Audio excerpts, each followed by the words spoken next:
आपको एक्सरसाइज 5.2 का नवा क्वेश्चन कराएंगे और इसके आधार पर जितने भी आपको ये समझे हैं अपने कॉपी में फिर कॉपी में आप करेंगे, ठीक है। और बार बार उसे करके रिवीजन करेंगे ताकि आपको बोर्ड में आसानी से हल कर सकें, क्योंकि ये बोर्ड के सवाल हैं जो पिछले सालों में आए हुए हैं, ठीक है। एक्स्ट्रा सवाल हमने लिख दिए, लेकिन ये बोर्ड के यूपी बोर्ड के और अन्य बोर्ड के भी आए हुए हैं, ठीक। अब देखें क्वेश्चन है नमा, यदि किसी समांतर श्रेणी का तीसरा और नवा पद क्रमशः 4 और -8 है तो कौन सा पद शून्य होगा। तो ना तो देखो फर्स्ट टर्म दे रखी आपको, ना कॉमन डिफरेंस दे रखा। तो इस तरह के सवाल यदि बोर्ड में आते हैं तो अब उनके लिए मान के चलते हैं, यहाँ मान के चलेंगे। माना ए पी का प्रथम पद, माना ए पी का सार्वधातुक,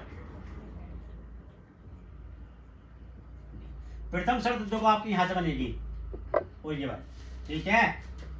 प्रथम शर्त बनाने के लिए आसान हो जाएगा। देखो प्रथम पद, ये प्रथम शर्त, तीसरा पद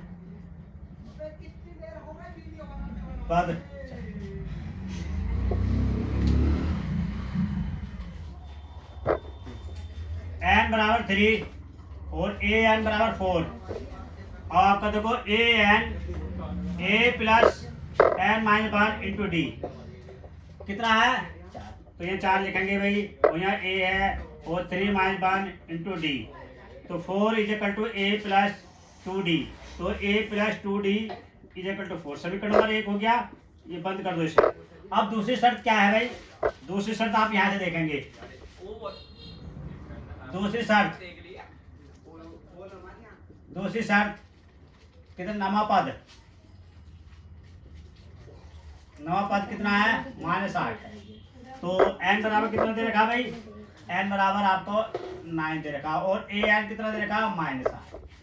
तो ए एन बराबर ए प्लस एन -1 इंटू डी, -8 ए प्लस 9 -1 इंटू डी, तो -8 ए प्लस 8 डी और ए प्लस 8 डी बराबर -8। समीकरण नंबर 2, समीकरण नंबर 1 और 2 को हल करेंगे। अब आप समीकरण नंबर 1 और 2 को हल करेंगे।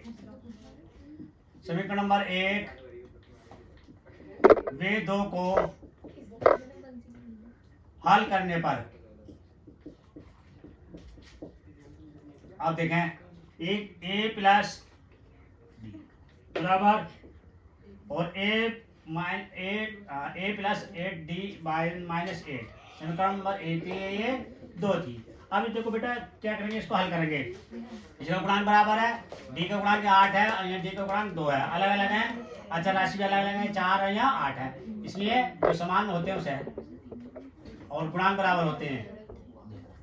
ये प्लस ये माइनस घटाने पर आएगा -6 बचेगा, और 8 प्लस के और 4 प्लस के 12, और डी बराबर हो जाएगा 12 -12 बटे 6, 6 दूनी डी बराबर -1, डी बराबर क्या आ गया, -2।